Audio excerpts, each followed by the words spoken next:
Pour vous, c'est la goutte d'eau qui fait déborder le vase dans une situation où le nombre de migrants a augmenté à Ouistreham?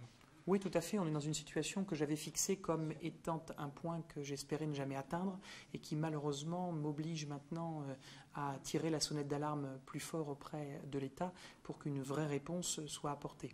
Depuis un petit peu plus de 2 mois, le nombre de migrants n'a cessé d'augmenter à Ouistreham, avec un changement clair de population et d'attitude de la part de cette population de migrants. On comprend bien le drame humain qui se joue derrière chacune des vies des migrants. Pour autant, j'ai une population qui, à l'heure actuelle, maintenant, ne se sent plus en sécurité et la question se pose de savoir quels sont les moyens mis en place par l'État pour y répondre. Vous estimez que l'État ne remplit pas sa mission? Tout à fait. Je pense que à l'heure actuelle, l'État a su apporter des renforts de gendarmerie à chaque fois que je les ai demandés ces dernières années.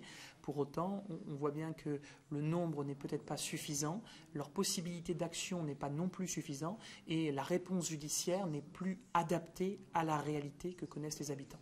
Si la réponse de l'État n'est pas adaptée, est-ce que vous craignez un dérapage dans les jours ou les semaines qui viennent ici à Ouistreham?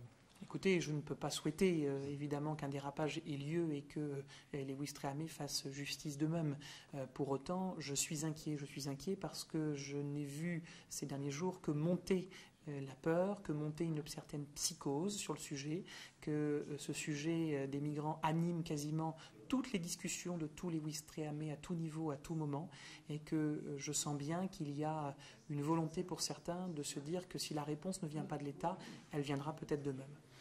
Vous ne voulez pas une nouvelle jungle à Ouistreham, en tout cas?